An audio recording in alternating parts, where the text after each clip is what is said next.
What I'm going to do is next week, I'm going to share with you a shloka that I think, we can all learn. It's a nice shloka because it teaches us how to receive the mercy of the Lord. And we normally chant it just before we actually start speaking anything on Bhagavatam and the scriptures. So I'll share it with you all on the WhatsApp, and you'll find it very empowering. I'll just chant it now.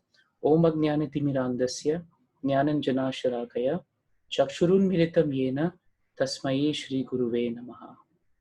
So the prayer is very nice because it's requesting, that whatever darkness and ignorance that we have in our hearts, Ajnana, they should be wiped out and erased by the lamp of knowledge. And that is a prayer to the Acharyas, a prayer to Krishna, so that whatever we speak will be always in line with what has been given in an authentic fashion. So that's a very important thing for us to keep in mind. Last week, Prabhus, Matajis, I think you all remember, we were discussing this wonderful conversation that happened between two brothers, Vidura as well as his brother, Dhritarashtra. And if you remember, we had framed it such to say that, renunciation was the main topic in that part of the first canto of Bhagavatam. And when we talk about renunciation, it's not an easy concept to grasp. The world understands renunciation very differently from scriptures perception and scriptures presentation of renunciation.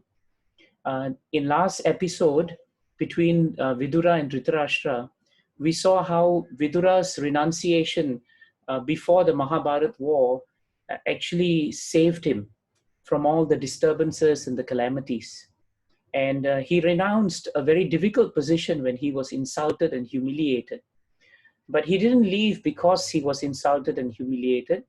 Because if you also remember, Bhagavatam says that though he was hurt by the words that Duryodhana spoke, he was not sorry. He was not sorry for himself. He didn't express pity for himself. He didn't spend time dwelling on it. And that's a very important aspect of renunciation. The longer the mind dwells on an object, the more attached we become to it. It could be a negative or positive thing. If, for example, we don't like someone and we let the mind dwell on that person, then what will happen is, we become actually very attached to that person, but in a negative way. We don't like that person, but everywhere we go, we carry them with us. So renunciation is that secret formula to freeing ourselves of that. Vidura could have carried Duryodhana in his heart, and wherever he went, he would have thought, he pushed me out, how could he have spoken like this? What words he used, But he didn't carry Duryodhana. Instead, he carried Krishna, because Duryodhana he renounced. Because Duryodhana was not the object of his life. So he renounced Duryodhana. But Dhritarashtra could not renounce his past. He was haunted by his past. His past was he was king. Therefore, he wanted to be in the illusion of the king. And he thought he would liberate him and make him free and happy. But actually, it was not helping him at all. As Vidura came back and told him, my dear brother, you're living a life of illusion. Don't do that. And somehow by the association of Vidura, you'll find that actually Dhritarashtra, he moved out of that position, and compelled by the words of his brother, he left for the north and he renounced everything. And when he did, Gandhari also left. And so that was his renunciation. And so if you remember, that renunciation was actually in one sense compelling. It was induced by Vidura for Dhritarashtra. Today's topic is also over and out. It's also about renunciation.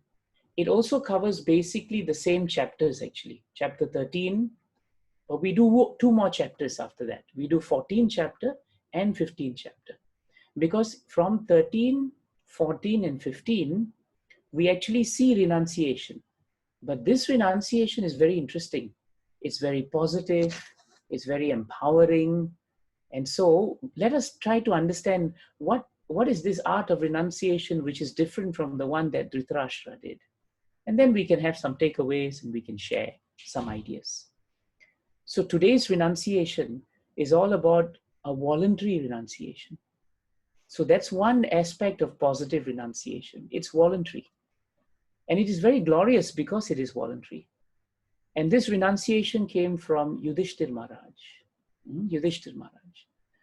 So as soon as the end of the Mahabharata war had come, and if you remember, Krishna was going to leave for Hastinapur. He was going to leave Hastinapur. And at that time, if you remember, Parikshit Maharaj was almost killed by the Brahmastra. He was in the womb of his mother, but Krishna saved him. Then after that, Krishna left for Dwarka. And after a few months, nothing was heard from Krishna.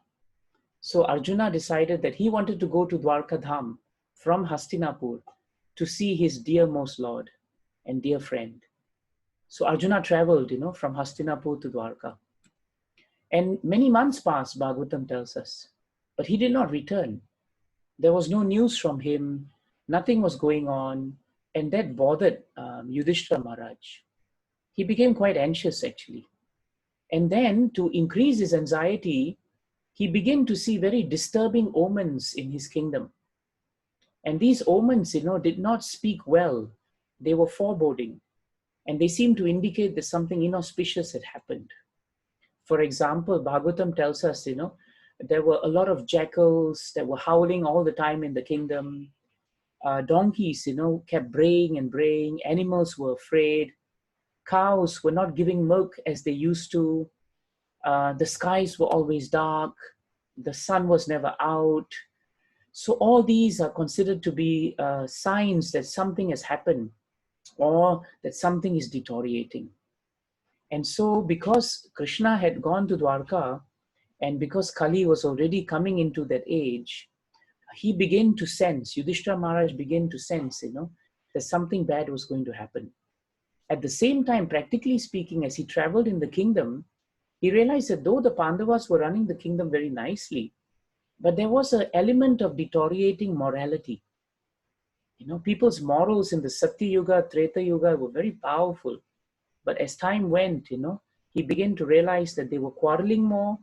They were more hypocritical in their behavior. They were sweet outside, but their hearts were not clean. And so Yudhishthira Maharaj began to think something must have happened. And the fact that added to the fact that Arjuna was not there, he began to feel something is there. And then finally Arjuna returned. He returned to Hastinapur. And when Yudhishthira Maharaj actually saw him, he realized that Arjuna looked very dejected. He looked really sad. In fact, in Bhagavatam, it is stated that he looked almost depressed. And his head was down. And Bhagavatam tells us that his tears were gliding from his lotus eyes. So Arjuna was very quiet and despondent. And Yudhishthira Maharaj then spent most of chapter 14 asking him very important questions.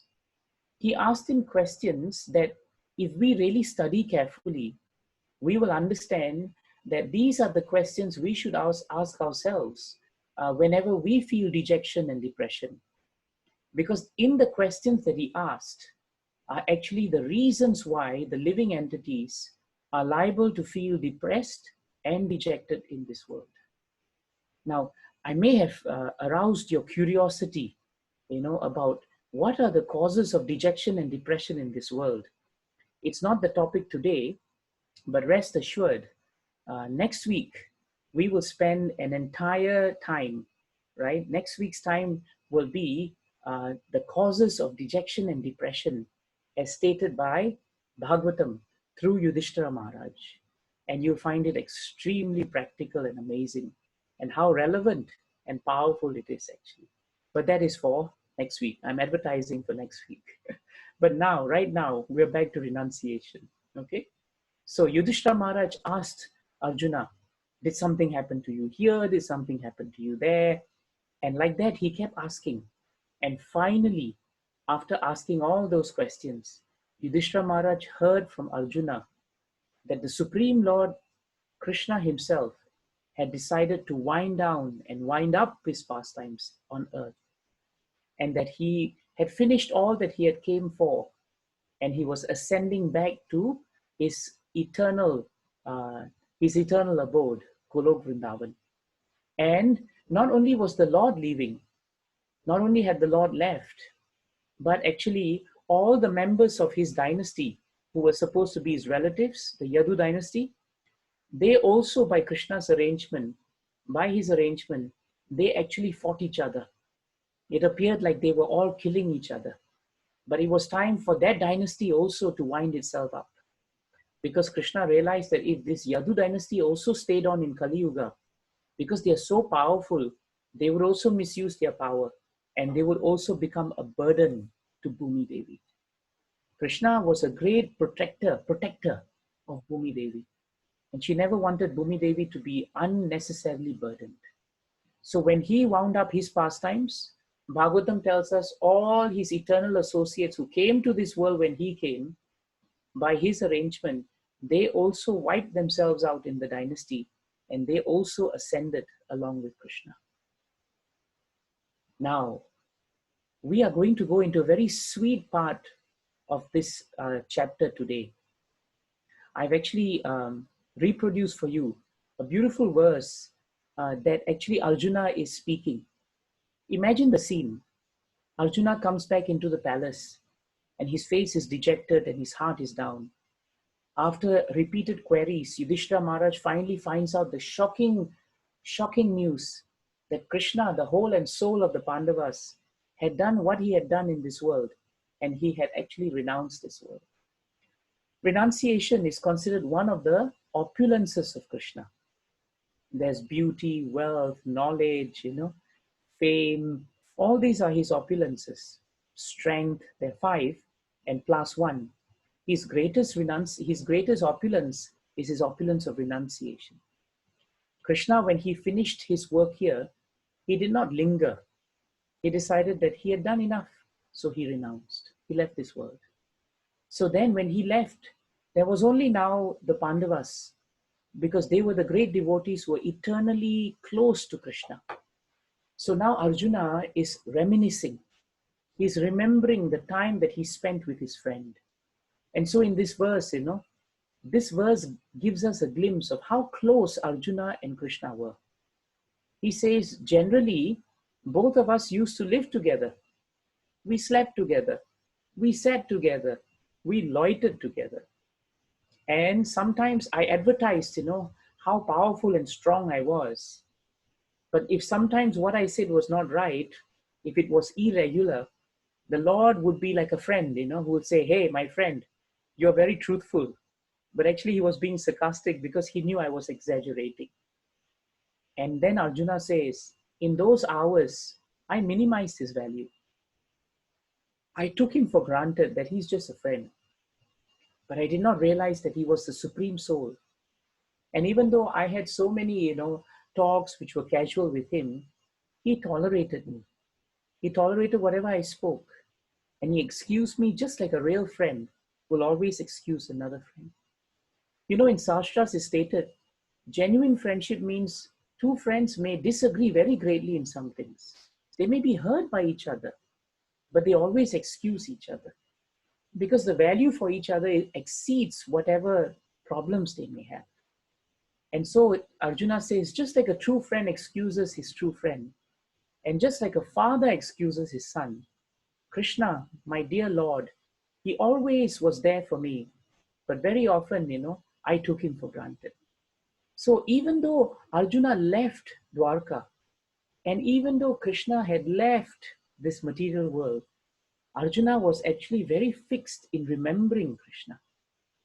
So renunciation, the act of leaving something, doesn't mean that we don't cherish it. Sometimes, we may feel that Krishna has left this world to go to Golok Vrindavan.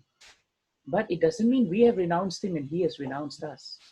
It just means that we are deepening our love and affection for him, like Arjuna did. Then Arjuna also said something very nice. He said just before that, I have just lost him, whose separation for a moment would render all the universes unfavorable and void, just like bodies without life. This was the great love that they shared for each other. And now he says to Yudhishthira Maharaj, O Emperor, he addresses him as Emperor, I am separated from my friend and my dearmost well-wisher. He is the Supreme Personality of Godhead. So my heart appears to be empty, void of everything. And because he was there all the time, I had power. I had great power. But the moment he left, I was left with no power. In fact, I was defeated by some infidels, These were thieves. They were cowherd men, but they were thieves. They were trying to steal things of value from the bodies of the wives of Krishna. When Krishna departed from this world, all his queens also decided to depart with him. Actually, they are all Lakshmi Devis. And they decided they also must finish their pastime. So at that time, Arjuna was standing guard over their bodies as they left for the spirit world. And at that point of time, he saw a group of men, simple cowherd men who wanted to steal something. He's Arjuna, the warrior on the battlefield of Kurukshetra who defeated more than half the armies. But he found that he was defeated by these cowherd men. And so he's thinking that even though I thought I was strong, but actually all my strength was coming from Krishna. So now we see a beautiful picture of Arjuna. He's seated there. You notice he looks very down because he's remembering Krishna. And he has his bow, the famous Gandiva bow. And now he's remembering the greatness of Krishna. It was by his mercy only that my enemies neglected to kill me when I came down from the chariot to get water because I was thirsty. It was due to my lack of self-esteem that that I dared to even engage him as my chariot driver, because he's worshipped and offered service by the best of men in the world.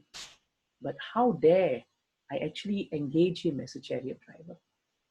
So one very important thing is stated here in this title. Arjuna spends the 14th chapter of Bhagavatam remembering Krishna.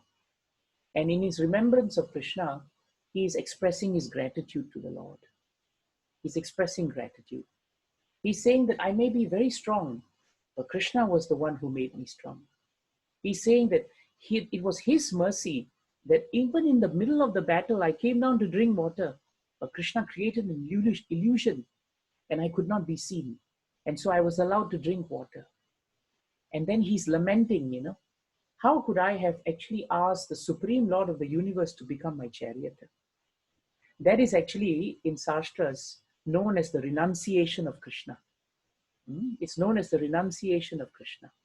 We are talking about renunciation here. Even the Lord displayed his renunciation. How did he display his renunciation in Mahabharata? By becoming the charioteer for Arjuna. Because in those days, traditionally, if you were a charioteer, you would actually become practically a servant on the field. You would have to help the driver, the warrior up. You would have to lift his feet. You would have to sometimes be goaded by him on the right shoulder or the left shoulder with his feet, because he didn't have time to come and pat you. Excuse me, can you turn right? Excuse me, can you turn left? It's war. So Arjuna had no time to do such things. But Arjuna did that, and he's thinking now, Krishna accepted everything. Krishna renounced his position as the Supreme Personality of Godhead just so that he could actually serve his devotee. And so he could steer his chariot. And if you read the Mahabharata war, you will know that half the time Arjuna was saved because of Krishna's expert steering of the chariot, actually. So even in that, Krishna was so potent, but he was such a dear friend. And he was ready to renounce his position out of love for his devotee. That's why Arjuna is remembering the renunciation of Krishna. Now this is a very important verse. Arjuna is speaking. I have the very same Gandiva bow. I have the same arrows. I have the same chariot drawn by the same horses.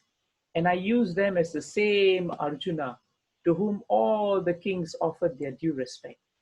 But in the absence of Krishna, all of them, all my bow, my arrow, my chariot, my horses, even me, we have all become null and void.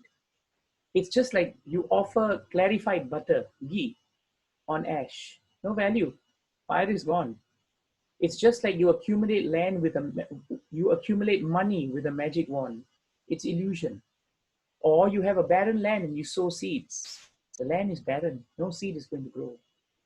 Why does Arjuna say these things? He's saying these things because Arjuna is first of all expressing gratitude to Krishna. And second, Arjuna is renouncing his attachment to his strength, his name, and his fame. That is the connection between expressing gratitude and genuine renunciation. When we express gratitude to somebody, we are grateful to them because without their mercy, without their help, without their potency, we would not be where we are. It actually creates genuine humility in us. And we renounce our attachment to the pride that we may otherwise have, to claim credit that it is because of me and me alone. I am the author of all my success. But no man stands on his own. So everybody is built on the blessings, the goodwill of everyone. And that's why Arjuna, by expressing his gratitude, he was renouncing his name and fame as Arjuna. Otherwise, imagine if you are Arjuna and you are so expert. After the Mahabharata war, Krishna has taken your potency away. You become so disturbed because you're so attached to your strength. But Arjuna was not attached to his strength. Why? Because he was remembering Krishna. Krishna was more dear to him than his strength. And therefore, when we remember Krishna in bhakti, when we perform devotional service to the Supreme Lord, Bhagavatam tells us renunciation is positive. We don't grudgingly renounce something because we have a higher cause to attain. And that's why this conversation that Arjuna had is so important for us to understand renunciation. And so what is the formula to renounce pain and hurt in this material world? It's a very important point. The Pandavas experienced great pain and loss. They experienced it in the material world in the Mahabharata war. Then they experienced another pain. Why? The Supreme Lord departed from this world, the object of their veneration, their love, and their worship. But even though, these things were forcibly taken away from them, even though pain came to them, the Mahabharata war had losses, even though Krishna left, still the Pandavas managed to remain purified, pacified, and renounced. Why? Because they constantly and intensely remembered the pastimes of the Supreme Lord. And that automatically induced renunciation in them. This is an important formula. Sometimes we think we can artificially induce renunciation. But the verdict of Bhagavatam is that renunciation comes genuinely when we connect ourselves and perform service in terms of devotion to the Supreme Lord. And this is a very nice point. So Arjuna goes on, Arjuna goes on to say this, my dear Yudhishthira Maharaj, my dear king, as in the ocean, the bigger and stronger aquatics swallow the small and weaker ones. The Supreme Personality of Godhead has lightened the burden of the earth. And he has arranged such that the stronger yadus would destroy the weaker, and the bigger yadus would destroy the smaller. And in that way, the whole dynasty is now finished. So now Arjuna pauses, because in text 1:15:27, Arjuna now tells us the secret to renunciation. The secret of renunciation is to become attracted to the instructions that are imparted to us by Govinda. Arjuna is now remembering Krishna in the form of Govinda. Govinda means one who gives pleasure to the senses, and one who is very happy when cows are taken care of, because go also means cows. So Krishna is the only person who can actually give pleasure to our senses on a permanent level. You try giving pleasure to your senses in this material world. For a while, something is pleasurable. After a while, you become averse to it. Or sometimes you just lose interest in it. So he says now, even though Krishna has left this world physically, but by remembering him, by renouncing my potency and knowing that it was his mercy, I am now attracted to his instructions. Because those instructions can relieve the burning heart in all circumstances of time and space. That's why Sumanji studied Bhagavad Gita with all of you.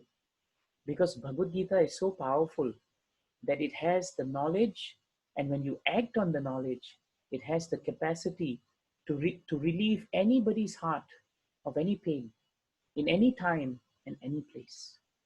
Why? Because the instructions of the Lord are the same as the Lord. And now Arjuna says so nicely, Sutta Goswami says now, Arjuna became very, very absorbed in thinking about the instructions of the Lord. These instructions were given in a great moment of friendship. Arjuna began remembering the lotus feet of Krishna. And as he remembered the lotus feet of Krishna, very important, his mind became pacified and he became free from all material contamination. And his constant remembrance of the Lord's lotus feet rapidly increased his devotion. And as a result, whatever rubbish or dirt or trash that was in his heart and thoughts, they all went away. They didn't have to be purged in a difficult way. For Dhritarashtra, it was very difficult, because Dhritarashtra was not a devotee of Krishna. He was a devotee of land and assets and acquisitions, but he was not a devotee of Lord.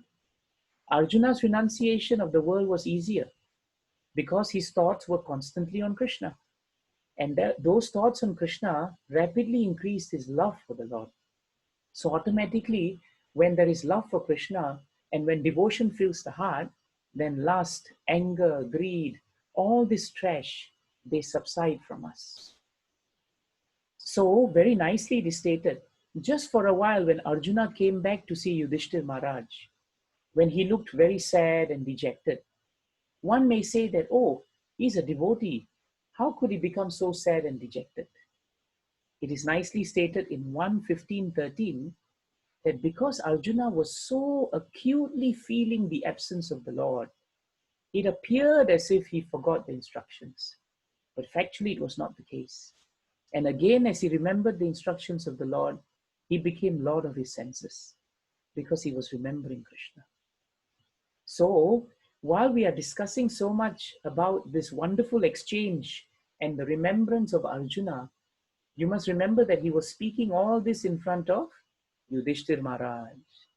So Yudhishthir Maharaj was just absorbing all these points, in the palace. And upon hearing this and seeing that Arjuna's constant remembrance was making him become peaceful and pacified and free from material contamination, Yudhishthir Maharaj became inspired by Arjuna. And he decided, now that Krishna also has renounced, now that the Yadu dynasties are not here, now that the Mahabharat war has been finished and we have fulfilled our duties, now it's time to move on to the next phase. Why are we holding on to the kingdom? And he decided, let us also return home back to Godhead so that we can continue serving Krishna wherever he is.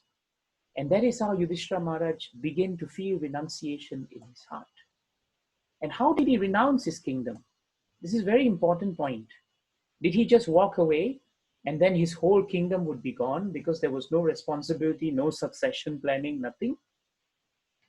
You must remember that Yudhishthira Maharaj's renunciation was very difficult actually, because he had all the riches, he had all the material wealth, he had name, he had fame, he had power.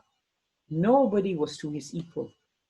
He was quite young at that time, not very old, and he had many more years to enjoy the delights of the kingdom if he so pleased. But the Pandavas fought and won the war because it would please Krishna. It was his instructions. They wanted to be an instrument, nimitta matram. They wanted to be an instrument in the hands of Krishna because Krishna had a design to make sure dharma would rule and adharma would not be there. But essentially, the Pandavas were always devotees of the Lord. And when they heard that the Lord was departing, they thought this is a signal from Krishna that we should also renounce this material name and fame and renounce this active household life. And we should now attach ourselves firmly in devotional service to the Lord. Notice, whenever you have the word renounce, there's always the word attach. Keep it in mind because it becomes very important later. So Maharaj, Yudhishthir Maharaj, started wisely thinking, that this is how we should renounce. So what did he do? He didn't renounce immediately. He spends quite some time actually training his grandson, Parikshit Maharaj, if you remember. Parikshit Maharaj was old enough now to become a young and dynamic emperor. And so Maharaj Yudhishthira trained him in all the concepts and all the challenges of being a king and all the duties of a king. He gave him all his secrets that he had learned, all his experience. And when he saw that Parikshit Maharaj was more than ready with all the qualifications, because he was also a devotee, Yudhishthira Maharaj, without hesitation, enthroned him as the emperor of the world. Nowadays, it is so difficult for people getting old to renounce anything. Prabhupada writes in the purports that very old politicians, they want to die being a politician. Never do they want to retire. They don't want, it is the culture of our society has changed. Previously, we did all our duties, but there was always a time when we came where we wanted to be whole and soul, tasmat ekena manasa, with one pointed attention to see Krishna. And the Pandavas were amazing, because even though, they could have ruled for many, many years, they did renunciation, but their renunciation was responsible. So that's why Bhagavatam tells us that renunciation should not be false. But when it is genuine, it actually constitutes planning. It constitutes responsibility and accountability. It constitutes having a plan. And devotees are not shirkers. We don't run away from our material duties, but we finish them very expertly. But our mind, our hearts are always at the lotus feet of Krishna. And so Yudhishthira Maharaj then, together with his brothers, the Pandavas, they renounced the kingdom.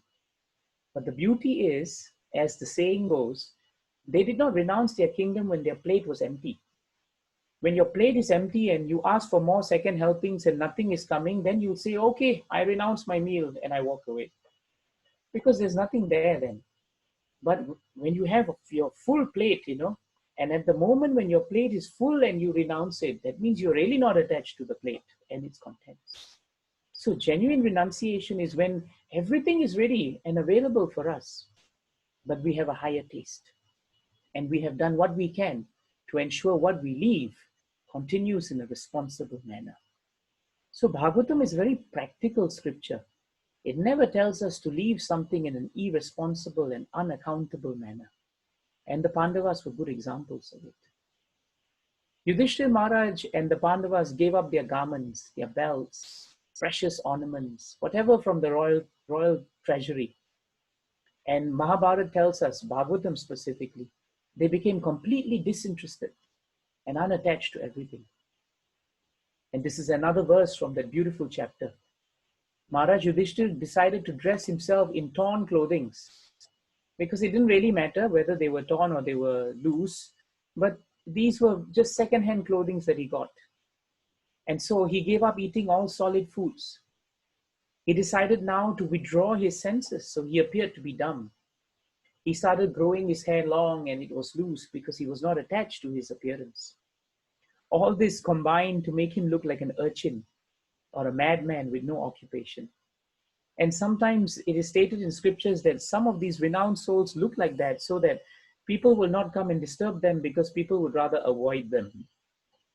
Yudhishthira Maharaj did not depend on his brothers for anything. The Pandavas were very close, but when it came to renouncing, he was like a deaf man. He heard nothing but the glories of the Lord, and he was getting ready to leave this world. Bhagavatam tells us he started towards the north. From Hastinapur, he moved, towards Gujarat, Dwarka. He wanted to pay obeisances to that land of Krishna. And then from there, he moved up north. And he started moving up north to the Himalayas. And beyond the Himalayas, Bhagavatam tells us he went on to Mount Meru, which is actually in a very secluded and not easily seen and visible part of the Himalayan range. And he treaded the path which was not new. It was a path accepted by his great forefathers. And it's the path accepted by great men. What is the significance of this? The significance is not where he went. The significance is not in what manner he looked. But the significance is that he devoted himself completely to the thought of the Supreme Personality of Godhead. Today, you will see so many leaders in our movement. They don't go to the north with matted hair. They are very much in the cities, but they have renounced material life and they have completely devoted themselves to speaking, remembering, and glorifying the personality of Godhead. That is renunciation also. So we must not become attached to the way in which someone may have to renounce according to time, place, and circumstances. But it is the heart of renunciation, to devote yourself to the devotional service of Krishna.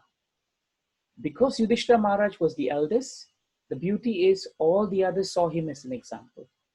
And the younger Pandavas then followed in the footsteps of their elder brother. They meditated on the lotus feet of the Lord, Bhagavatam tells us, without interruption, because they had renounced everything. And what was the result? They experienced great bliss. And amazingly, on account of their genuine renunciation, even though they were tested, as they were going up north, each one of them would fall except Yudhishthira Maharaj. Eventually, all the test was to relieve whatever little material contamination that may be there. And ultimately, Bhagavatam's verdict is that they all attained the spiritual sky, but in a very amazing way, in the same body. Yudhishthira Maharaj was exemplary. He was the one who never had to have any test because his entire life, was spent in such a way that he was allowed to move up to the north in the very same body that he was in. Remarkably, that tells us one very important thing. It's not the material body or the spiritual outer body that matters. What Bhagavatam is talking about here is actually our consciousness. For a devotee, it doesn't matter if we are in hell, but if in hell we can remember Krishna, that's heaven. But if we are in heaven and we forget Krishna, then that's hell.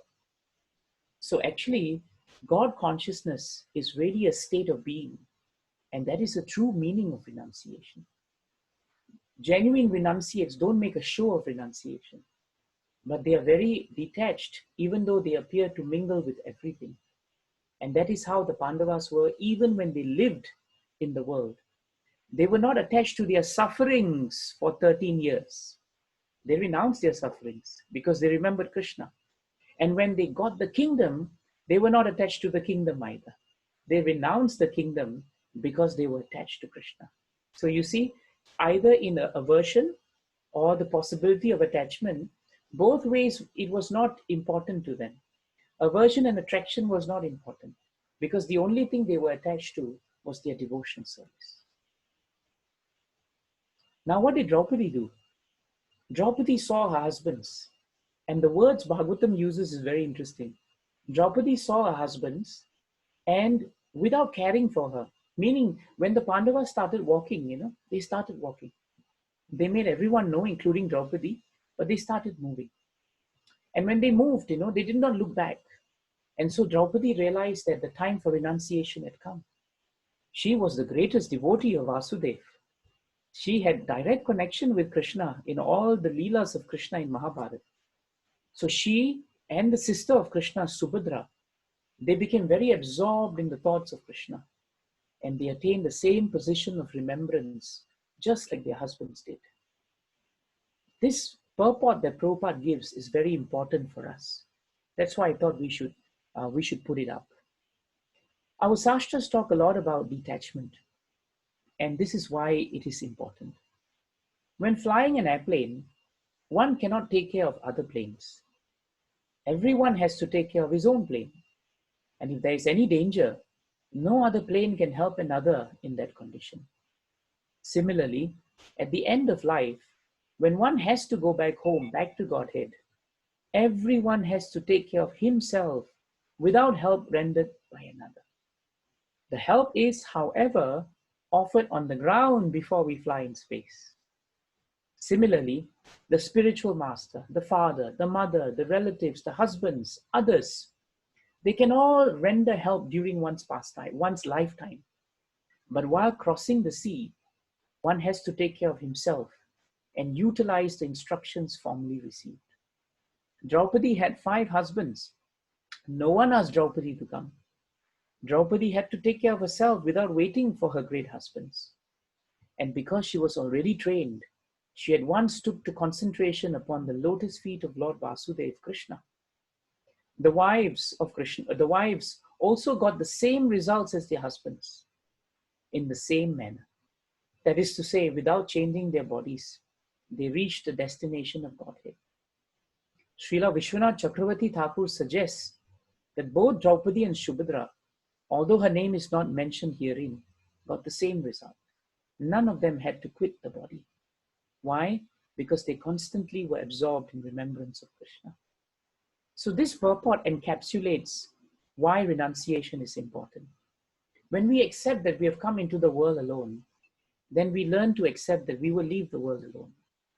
But while we are in this world, we are given so many facilities by Krishna to know who we are, why we have come here, and the goal of life. That's when the plane is on the ground. And when we take full advantage of that by having sadhu sangha, like we're doing on Friday evening, all these points given by Bhagavatam will one day be very helpful, because the day will come when even when we don't want to renounce our body, this body will renounce us also in the form of death. The body will renounce us starting in the form of deterioration and disease. And eventually the body will renounce us. And when you die, you actually in one sense die alone, because your sharir and your atma, you may be surrounded by everyone. They are chanting and they are remembering and they are pushing you on. But it's also your journey. And that's why Yudhishthira Maharaj is walking, the Pandavas walking, Draupadi walking. It is a very important and powerful message that we should learn to embrace the fact that we have come to the world alone and we will leave the world alone. One who understands that never feels lonely. When we understand that we are alone, we don't feel lonely. But in the material world, when you say you're alone, then alone and lonely becomes very similar concepts. But in Bhagavatam, they're very different concepts. So it's an interesting point actually. What happened to Vidura? Bhagavatam tells us Vidura, after he saw Dhritarashtra and his sister-in-law Gandhari, after they left, if you remember, he left the north and he went on pilgrimage. Again, Vidura was always on pilgrimage. And after he left, while he was on pilgrimage, Bhagavatam tells us he left his body at this very nice place known as Prabhash Kshetra. It's still there, it's in Gujarat. It's where Krishna also left, So there is where Vidura gave up his body. But because he was absorbed in the thought of Krishna, he was received by the denizens of Pitra Loka. Don't forget, he was Yamaraj. So after he finished his time here, he went back and resumed his post as Yamaraj. What happened to Kunti? Text 33 in the 15th chapter tells us, Kunti she overheard Arjuna speaking about the end of the Yadu dynasty. She heard about her beloved Lord Krishna. And then she decided, let me engage in full devotional service with full attention. And she also gained release from the cause of this material existence. So you see, everyone eventually had to leave, because whoever comes into this world, they must leave. So renunciation is either you renounce first or you are forced to renounce. The devotees did not wait. They had the proper consciousness. So when they renounced, it was genuinely empowering. But when Dhritarashtra could not do it, he needed help. And Vidura helped him actually. Which is why the final part of our discussion today is focusing on this very important element of renunciation. That finally our journey is always an individual journey. Each one of us, after this class finishes, we are on our own. We may be with everyone on the ground when the plane is on the ground, but every day we fly. And at that time, we are actually in the driver's seat. So these instructions of Bhagavatam are very important. And this is a nice picture of Yudhishthira Maharaj, looking very peaceful, and that beautiful scenery of the Himalayas actually. So now we can actually conclude by asking a few important questions and pondering over a few important examples. In 15 chapter 51, it is nicely stated why this remembrance of this particular chapter is so powerful. Bhagavatam declares, the subject of the departure of the sons of Pandu for the ultimate goal of life, back to Godhead, is fully auspicious and perfectly pure. Anyone who hears this narration with devotional faith certainly gains devotional service of the Lord, the highest perfection of life. So we should all have faith, Prabhus and Matajis, that today, we heard about this glorious chapter about how the Pandavas departed, how they renounced. And Bhagavatam tells us that anyone who hears this, because it is so auspicious and perfectly pure, we also will develop faith and Krishna will bless us. That is why it's so important to hear from Bhagavatam, hear from the Gita. Because every time we hear, without us knowing, our consciousness is becoming purified. The second important point is also from Shastras. In Ishopanishad, which is an important Upanishad, it is very nicely stated, Ishavasyam idam sarvam yat kincha jagatyam jagat tena tyaktena bunjitaha ma gridaha kasya svit dhanam. The meaning is very nice. Everything which is animate or inanimate in this universe is controlled and owned by the Lord. One should therefore accept only those things necessary for himself or herself. And that becomes your quota. And if you accept any other thing beyond what is actually required by you, then what happens is it is actually disturbing to us because it has actually passed our quota. And when we try to take more than is necessary for us, it's very, very often we will actually do it and forget that actually these things belong to Krishna. So we should be satisfied in our lives. And when we are satisfied with what is given by Krishna, and we become ambitious to actually increase our devotional service, that ambition, as we say in the material world, actually helps us to renounce this material world in a genuine manner. Why? Because we believe everything belongs to Him. Which is why I have a beautiful picture of Jurong East MRT station right here for you. We call it the platform consciousness. In the platform consciousness, Bhagavatam tells us, time is a factor in this world that will force us to renounce. Whether you try your best to hold on to it, either it leaves you or you leave it. Either way. Very often, actually, we die before the things we like. Properties don't die, but we die.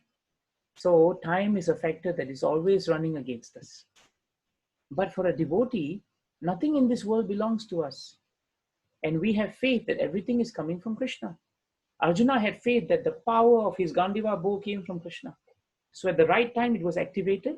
When it was done, it was deactivated. And so he was not attached to it. He was more attached to the gratitude that he could express to Krishna. In that way, devotees are peaceful and they become naturally detached.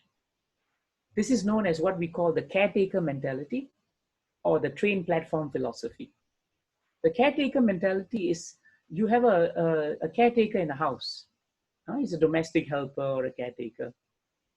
The master goes off, husband, wife, they go off for a long holiday. But if you have integrity as a caretaker, you maintain the house as if it's yours, sometimes even better. But when your masters come back, your employers come back, what do? You hand it over without even a thought that, hey, wait a minute, I took care of it, it's mine. It's not yours. But it never affected the integrity of your duties. That is renunciation. The second platform mentality is nice. You see all these passengers waiting at the train. These two gentlemen look like they have a conversation going on, but the train's coming soon. We sometimes are on a train platform. In Singapore, the train platform time that passengers have is very short, 2-3 minutes next train. But in India, it's very much longer. Sometimes you want to move from one state to the other, you do a connecting, but you have to wait 1-2 hours. Sometimes train is delayed 6-7 hours. You have those rooms. You sit down there, someone sits there, you have your bag, they have their bags. You start having a conversation. And after a while, it seems like, you're sharing everything. But no one is under the illusion that when that train comes, we're not going to sit down and talk forever. We're not going to get married to each other. We're not going to run away somewhere. We're not going to say, let us now stay here. No, we both take our trains and we move on. And that's something really useful for us to think about in this world. The other thing that's really important is this other point. Dhritarashtra tried very hard, if you remember in the last time we spent together. Dhritarashtra tried so hard to hold on to a kingdom that he had lost. And the result was he was miserable, old, decrepit. And in his last days, he was living in illusion. It was only because of Vidura that he was just somehow or another forced to renounce. Otherwise, death would come, and death, like the jaws of the serpent, would catch a man who cannot renounce this world. But because he spent a lifetime in attachment, his departure was troublesome and laborious. He had to sit down, he had to meditate, and then his body just automatically self-immolated. But when a devotee leaves this world, they leave this world for the heavenly spiritual abodes. And it is not a tiring process, because by remembering Krishna and leaving this world, it is a very blissful process. Yudhishthira Maharaj had only one asset in this world, even though he appeared to have so many other assets. His one asset was his devotion to Krishna. So when the time came for him to renounce, it was very natural, because his senses were never running after sense objects. They were always engaged in serving Krishna. But it didn't mean, as we stated before, Yudhishthira Maharaj shirked his responsibilities. No, he did good succession planning. In our lives also, we should understand that Krishna is the proprietor. He is the enjoyer, and he is our true friend. If we are attached to Krishna and we become devoted to him, then renunciation is a natural byproduct of sincere devotional service. It's a byproduct. We don't have to endeavor for it separately. It comes on the basis of bhakti. That's why the lesson in both these episodes is that we should be Dhrita Hari. We hold on tightly to Krishna's lotus feet. Dhrita means tied, right? Hari, Krishna. And we don't want to be Dhritarashtra, because Dhritarashtra means we hold on to everything which eventually must leave us. And so this is a very important point for us to think about. And some takeaways we can take with us. And perhaps this is the time, I would like to hear from all of you. What are our takeaways from renunciation? What did we learn from Dhritarashtra's renunciation? Anyone? One line.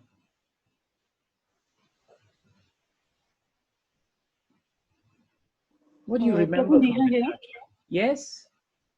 What I understand from this is that if renunciation comes on your own through your devotion to Lord, only then it gives you the peace that you're seeking. If it is kind of forced, like the way Dhritarashtra achieved his due to the intervention of Vidura, then even if you are renounced, it does not lead you to a peaceful abode in your afterlife. Absolutely true. That is the verdict of Bhagavatam, actually. It's a very nice point. What would anyone want to say about Vidura's renunciation? Just the same way Mataji did. Very nice. She was so concise. One line. What would you take back about Vidura's renunciation? What did you like about that? Anyone?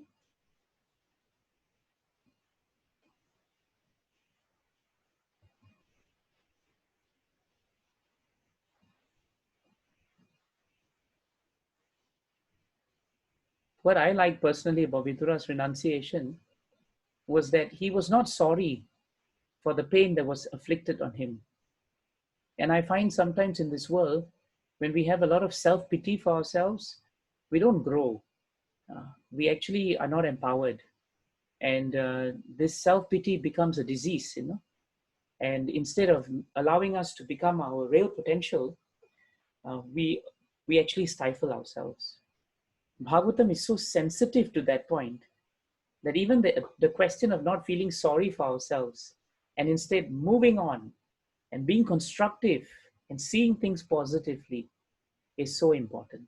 And that's how we renounce those things that we become unnecessarily attached to. Very often we are attached to someone hurting us because we actually feel sorry for ourselves. But Vidura said, why to sit down and feel bad? Better go for pilgrimage and remember Krishna.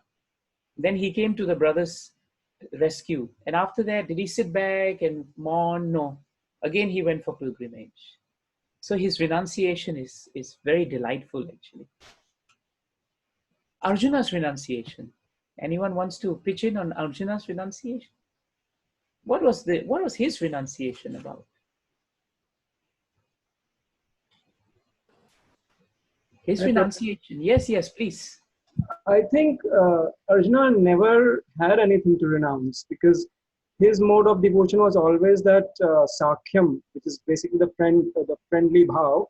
So he had, there was no need, there was no renunciation as such. I mean, superficially we may demarcate it as renunciation, but all the time he was doing was he was with Krishna, and all the time he had to be with Krishna. So it was, I see it as a continuity. I don't see it as a renunciation per se. Bhagavatam tells us that his renunciation is the deepest of all, actually, because he had the greatest power invested in him. And potentially speaking, when one has the greatest power invested in him, it is very easy for that person to become very attached to that power. But when that power was taken and withdrawn from him after the Mahabharata, he did not even move, as Rahul Prabhu confirmed, because he had always been a devotee. And so in his renunciation, it was just a very gradual evolution, a movement from one stage where Krishna wanted him to be a warrior and gave him the strength, to another stage where Krishna did not want him to be a warrior, and therefore he displayed for our benefit through all those remembrances of Krishna, how he remembered that I had the same Gandiva bow, I had everything, but now I have nothing. He did not speak about it as we would when we are attached to it, but he spoke about it on the platform of gratitude. And so Bhagavatam is telling us, if you really want to be free of difficulties and you want to be free of attachments, express your gratitude to the Lord. Because the more you express your gratitude to the Lord, the more as a byproduct, this mood of natural detachment actually comes. So that is the aspect or the notion of renunciation for Arjuna in this point. So Rahul Prabhu, you're right. In one sense, and actually in all the senses, the Pandavas never had to renounce anything. But even then, great devotees show us points in Bhagavatam that give us lessons on how and what will happen when we have a post and then suddenly it goes. Does it change who we are? It doesn't. Does it add to who we are if we are devotees? Definitely it does. So that's a very good point. Thank you, Prabhu, for that. Yudhishthira Maharaj's renunciation. What was his renunciation here? His renunciation was simply the fact that he accepted that the time had come for him to move, that he had done all he could, and that now instead of lamenting for his uncle, he should actually install his successor, and that now that Krishna had already renounced the world, it was time for him to follow Krishna, to serve Krishna wherever he was. So that was how he accepted the idea of detachment, which is why now we use the word detachment. Bhagavatam tells us that genuine renunciation actually refers to detachment from a lower cause to attachment for a higher cause. The moment we have moved from a lower cause to a higher cause, that becomes actually genuine renunciation. And because we have a taste which is higher, we are not bothered by the lower taste. The other point Bhagavatam tells us is, don't worry too much about renunciation. It is a product, a byproduct of genuine devotional service. Bhagavatam also tells us that when we are devotees, renunciation is positive. It is dynamic. It is very fluid. And it's very empowering. Doesn't make us feel morose, doesn't make us lose confidence, because we see the hand of Krishna. Renunciation also instills in us this very important point, that this world is temporary. It's not going to be here forever. And we are definitely not going to be here forever. We will last much shorter than this material world. So that is a very important point for us. Renunciation is also about using what we are given, our talents, our abilities, whatever we have, use it for the service of the Lord. Because of time, you either use it or you lose it. And when we lose it, sometimes, we feel very sad that we have lost it and we have not used it. So don't waste time. Time is running. It's very nice to discuss these things theoretically, But the moment 8:30 comes and 8:45 is coming, we should all pray to Krishna, use our intelligence, and practice it. Because only in practice is there actually sweetness of experience. Otherwise, you and I can theoretically discuss these matters on philosophical levels and semantics and arguments. I'm paid for doing that every day anyway, but it is of no value in the spiritual world. So that's why renunciation has to be very, very realistic. Realistic. I want to share two verses before we end. It's a very important verse here, spoken in Bhagavatam. Vasudeve Bhagavati Bhakti Yoga Prayojitaha Janayati Ashu Vairagyam Jnanam Chayat Ahaitukam. So Shukadev Goswami, the speaker of Bhagavatam, says, if one renders devotional service unto the Lord, one acquires two things from the world, and it's immediate. You acquire knowledge which is causeless, which means it is spiritual knowledge. And second, you acquire detachment. And detachment is actually the mirror of renunciation. Another important verse. Sometimes it is stated in Shastras, how do we give up this idea that I am this body? It's the most important question, Aham Brahmasmi. I am not this body, I'm spirit soul. How do we achieve this idea? Bhagavatam tells us the idea. It's a very simple formula. The misconception of self-identity, meaning thinking that you are this body, can be diminished gradually by the mercy of the personality of Godhead, Vasudev. So we need the mercy of the Lord always. But his mercy comes through the process of devotional service to the Lord, and it is on the foundation of detachment. So actually, three things must happen. Two things must happen. One is mercy. But mercy of the Lord is attracted by bhakti. And when bhakti comes and it's practiced, then the detachment comes. And when detachment comes, we become attached to Krishna.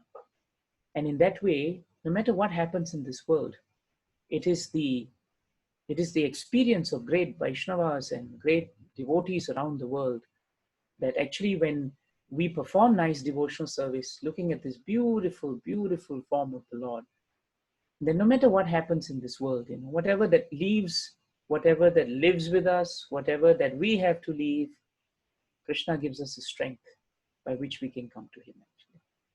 So the last two sessions, we covered so much on the concept of renunciation.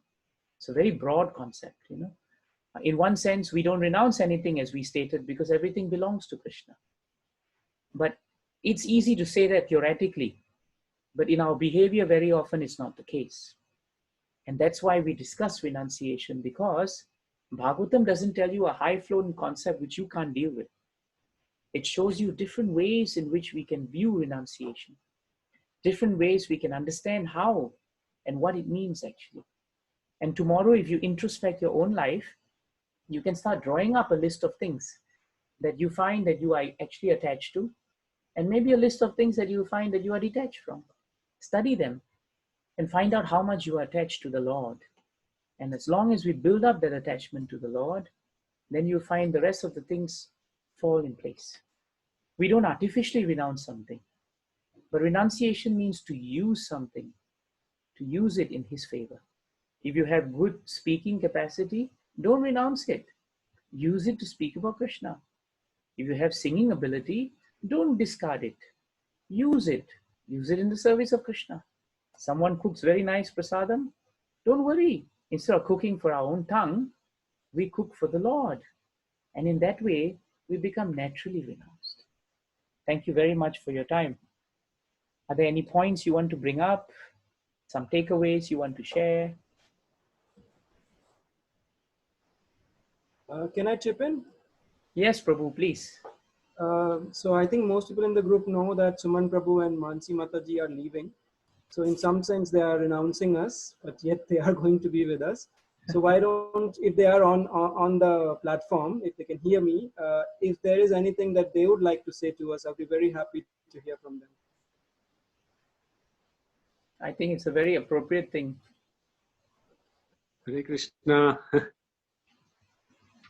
Yeah, Thank you so much. Thank you, Prabhuji, for this wonderful class. I'm so happy that this long journey has led to this, the Bhagavatam class. It's so wonderful. We've heard Bhagavatam so many places, so many times, but such a structured in a way that it is really. I will hope if we are finally leaving on Sunday, which is the plan, that we are able to log in from wherever we are in the US. It's 12 hours, so it's not too bad. 7:30 in the morning, so on a Friday. So thank you very much for this, and I can already see your plan for the next class and class after that. I heard what you're going to talk about next class. Why do we feel dejected, and I'll be eagerly waiting to hear that, because kind of feeling a bit like that now, because it looks like it's kind of staring us in our face that we would be kind of leaving. It was not the plan to like this. Of course, if things were okay, we'd have probably only left several months ago, actually, maybe 2.5 months back. But the way things were going, we were feeling that probably another few weeks at least. But for certain, developments on the US side, it looks like things might close down. So that's one of the reasons we are this window while it is there. We're trying to see, because if it closes down, it could be a very indefinite period of uncertainty. So no, thank you very much, Prabhuji, and thank you everyone for kind of continuing this enthusiasm of dialing in and hearing on every Friday evening. My only request is, today is the first day of the phase 2 lockdown. Then there will be phase 3, and then there will be, hopefully life will come back to normal, and more options will open up. I'm hoping that during this period of lockdown, circuit breaker phases, etc., whatever you call it, which kind of in some arrangement of Krishna, in some sense, we were in a sense forced to, right? Because there were not too many options on Friday evening, frankly. And through that, maybe for a lot of us, it started like that. And I'm sure now that has developed into some form of attachment, some form of attraction that will keep us going even when there are other options. And I think the real test of our taste will come when the options will open up. That we are also still dialing in the same enthusiasm, in the same number of people with our families, and maybe even more, to get this wonderful opportunity to hear from Devakinandan Prabhu. So I think whatever little bit I could start with the Gita kind of study, whatever you call it, over the last year or so, I think the success of that is that several of you have kind of gone to the level of Bhagavatam, which is amazing. And Bhagavatam is endless, right? So, so I'm really, really happy and really humble with the fact that that initiative has led to where it should. So yeah, please continue that. Keep an association. This is great association, and I think in some form and shape, the online association is even better, because all that you're doing is really listening, right? The distraction, hopefully. If you're sitting at home and listening, the distraction is limited. You don't have to travel. At 7:29, if you decide that you should join today, which is what happened to us, with so many things winding up, I was not sure whether they would do it. We may not be at home, but it was 7:29. We said we are here, so we should dial in.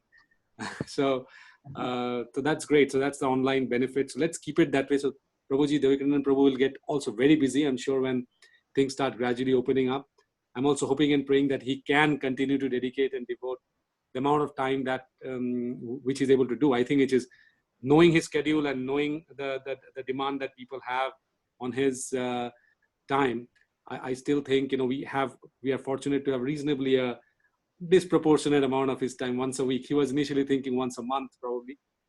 So I hope we can still continue that, Prabhuji, and we also have you sometimes for our kirtan. So that's really nice. So with the kirtan format, we have to decide whether we want to keep it daily, which probably will be not, because now that everyday evenings might become challenging. We might I'll discuss with Prabhu and the others as to how we want to do that. Probably once a week, or we can discuss that. I think we should keep that going.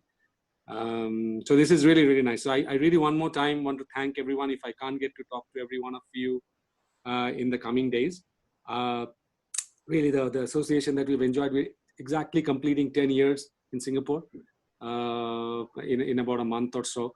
This has been an amazing journey in all sense, through friendship, through people that we have got to know, through a path that keeps us rooted. It's just been amazing. So thank you very much. Thank you all for the opportunity. Thank you all for helping us to create a platform where we can share with each other. And please, kind of share it. I mean, this something like what Devakinandan Prabhu, the amount of effort he has put in to create this and the time that he's taking. I sometimes feel probably 50 to 100 families should be dialing in. So wherever you all can, you all think that people will benefit from this, please do share it. A lot of you did not go through the Bhagavad Gita. In fact, I'm so happy to see that many of others who came through our kirtan program of Devakinandan Prabhu the last 3-4 years are dialing in. So now I hope you all are all enjoying it, benefiting from it, and will continue to do so, and hopefully spread the word with the others. And in whichever way, once the Gita Reading Society, in whichever way they organize festivals, in whichever way you all can get involved in supporting that, with your enthusiasm, with your time, whatever you can, wherever your heart lies, please try to do that. But at the least, stay connected through this platform. No, thank you very much, Prabhu. Thank you very much. Thank you all. We are the ones who must thank you, Prabhu and Manohari Mataji. It's going to be very painful for all of us, that you are flying across and being on the other side of the world. But the beauty of our devotional service is that devotional service always connects us, and Krishna is our common platform. So if Krishna wants, we desire always to have your association, to have your sadhu sangha. Our prayers will come back after a few years to remain. I'll give you a few years, but that's what we want. And we're just very grateful, because without you having started this, and Mataji without Mataji and you being here to give everyone a taste of Shastras, I don't think this is all possible.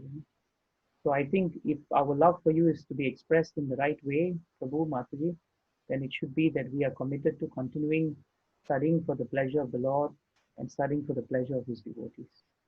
Thank you very much, Suman Prabhu and Mansi Mataji. Thank you very much. Thank you so much. Yeah, please keep us in your prayers, all of you. That's most powerful. We are still going through very uncertain time. Everything we're trying to put everything together in the last 48 hours. We still don't know if something will happen on Friday night, if the Trump administration will do something. I'm open for anything. I'm happy to be staying back. But right now we are trying to make an attempt. Half of our heart is here. Half of it is forcing us to get there. Let's see what happens. You'll be fine. Thank you. Thank you so much. Thank you so much, Suman Prabhu. And I want to tell you that Krishna has already charted out some, destination or plan for you. And whatever it is going to be the best. So really, you have really shown us bhakti, and you have your dedication and devotion is what that is very, very inspiring. And we are really thankful to you for showing the spiritual path. And I'm so glad. In fact, I'm thankful to Mr. Venkat is not here, but it is through Venkat that I came to know you, and then I started joining your Gita classes. But I must tell you that you are the best thing that happened to me in my spiritual life. Yeah. Suman Prabhu, I echo the sentiments of Ramaji.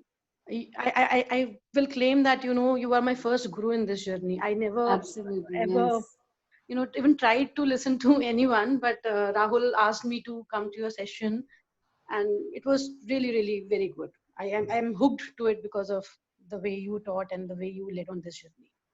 Thank you. Thank you so much. And we are all in the good hands of Rahul Prabhu, so I feel safe. Yes, he'll keep us safe. Rahul is very dear to us, and he's God sent.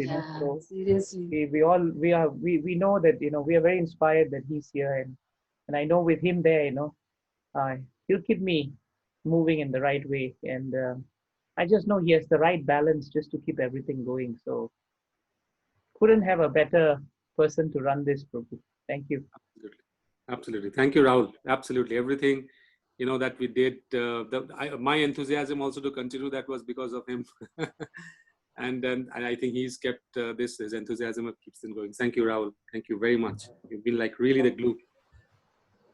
In fact, thank you all, because I always, if I start, I would not know where to stop, so I better stop now. all I can say is thank you very much for putting me onto this path. I still remember the first time I met Suman Prabhu. It was in a very different setting, and then over the year I've grown that association with him, and it all feels like a family now. So very sad that you're leaving, but to truth be told, I was hoping when I first came to know that you are leaving, I was hoping you stay longer. So at least that wish was fulfilled.